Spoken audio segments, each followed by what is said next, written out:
Hello and welcome to Spinster's Library. I'm Claudia and today I want to talk about Trouble With Lichen by John Wyndham, which was published in 1960.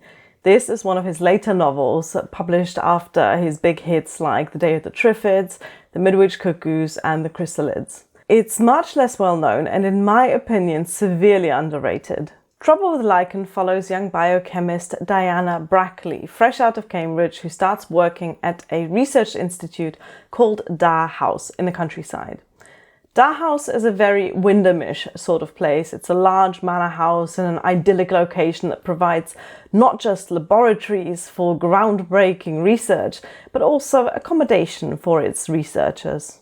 This community of researchers is led by renowned biochemist Francis Saxover, who himself is also a very typical Wyndham character. He's a middle-aged intellectual with a rational mind and liberal politics whose only weakness is a struggle to understand human nature. He becomes Diana's boss, but she also befriends one of his children, his daughter Zephany. By the time Diana arrives at Dar House, she's already had to fight for her place there. Her mother, who's very old-fashioned, doesn't like her starting a career in science, lamenting the fact that Diana doesn't seem all that keen to find a man, get married and settle down. Even the progressive Francis Saxover nearly doesn't hire her because she's just too pretty. And he worries that someone as attractive as her might cause issues in the idyllic society of scientists he's assembled. Still, Diana manages to miraculously be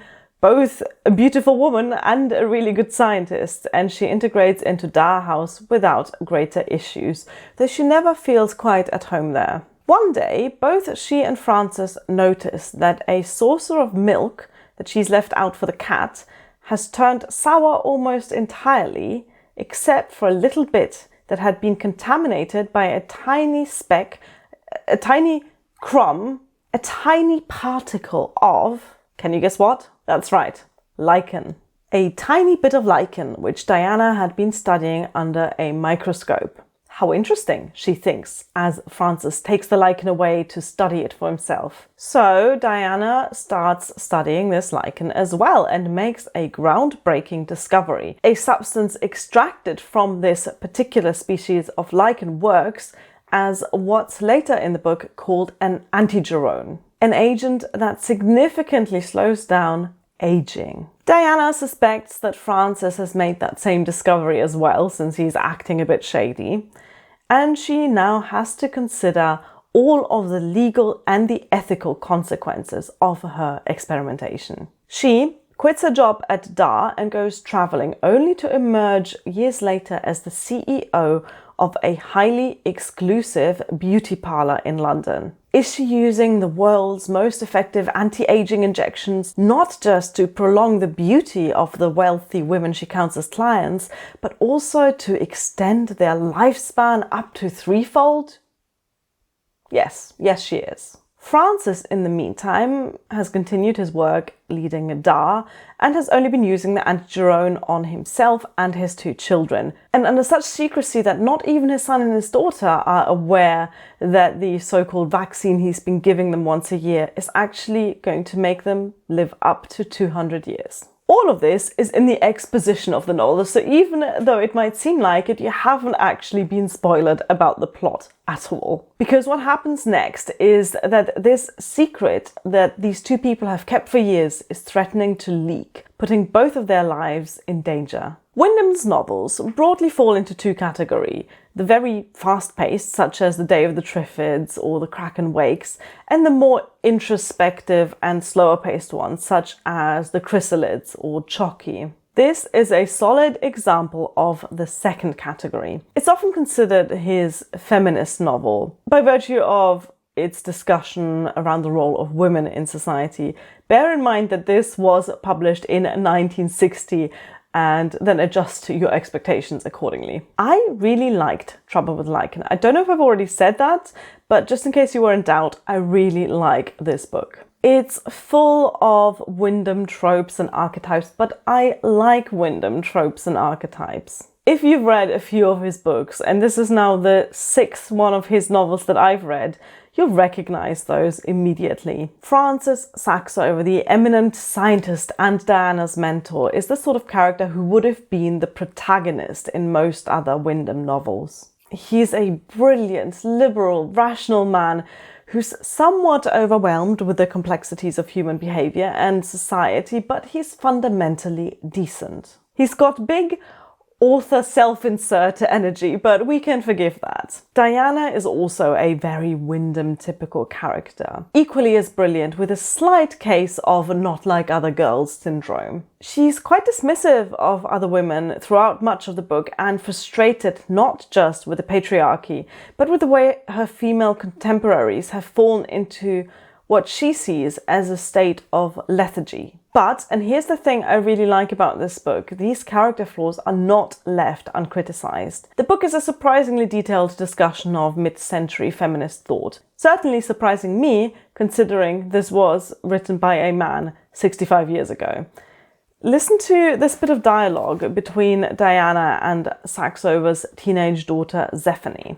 Diana says to Zephany, "The greatest enemies of women aren't men at all, they are women. Silly women, lazy women, and smug women. Smug women are the worst. Their profession is being women, and they just hate any women who make any other kind of profession a success. It sets up an inferiority-superiority thing in them."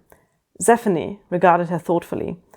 "I don't think you like women very much, Diana," she decided. So Diana is being called out in her internalized misogyny by a teenager at this point. And later we see her having learned that lesson and making other women not her enemies, but her allies in her cause. What follows immediately after this discussion is Diana's light bulb moment. Up until this point, she's been wondering what to do with the discovery of the miraculous lichen. But in this conversation with Zephany, she realizes that what women need in order to break out from patriarchal oppression is time. Again, you and I might differ on that conclusion here, but in the context of this science fiction novel, that makes perfect sense. So this gives Diana her purpose, this idea that Zephany has planted. From here on, Diana does everything in her power to strategically distribute this drug that she has developed to women in influential positions. This is another way in which the story gets into the heart of the idea of privilege. Saxover is the archetypal example of a privileged person. He's a man and the story makes a point of elaborating on this. A man who comes from a very powerful, rich, established family of businessmen and inventors. He's highly regarded in his own profession. He's wealthy and powerful by all conventional parameters. His only concern with regard to this drug is for his children, so he quietly injects himself and his children with the anti-aging drug, with no other ambitions and no other purpose for it. Diana, on the other hand, who's annoyed and frustrated, she's got other plans. Like in all Wyndham books, this one consists to a large extent of philosophical discussions between the characters, like the one I read you between Diana and Zephany. But it also occasionally zooms out of that close character focus to show us how Wyndham imagines society would react to rumours of a discovery such as this one. Because this was published in 1960, there's a lot of concern over what the Soviets might do. But this book goes further than just the political implications, touching on discussions around the exclusivity of innovation, the purpose of science, and the ethics of intellectual property. There really is a lot to this novel. It takes a science fiction trope, the concept of an anti-aging drug, and then speculates on its effects on individuals and society, with a particular focus on gender politics. This is Wyndham's most underrated novel by far.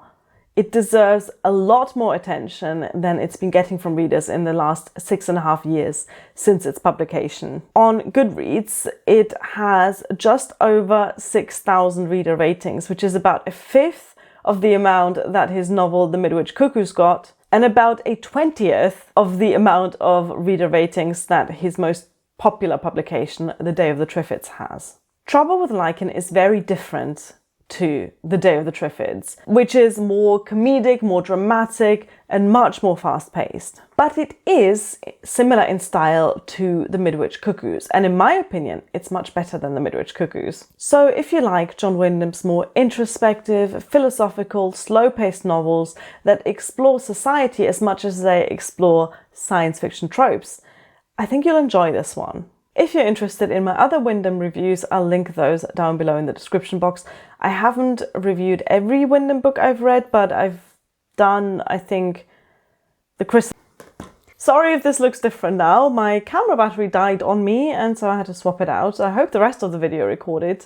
What was I saying? If you're interested in my other reviews about John Wyndham books, I'll link those in the description box. I haven't reviewed all of his novels that I've read, but I've definitely reviewed The Chrysalids and The Midwich Cuckoos.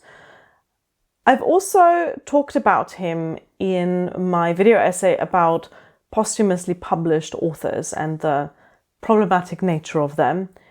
So I'll link that down below. In that, I talk about his novel Web, which was published after his death and which is truly terrible. So if you're interested in that topic, then have a look at that as well. Thank you for watching. Bye!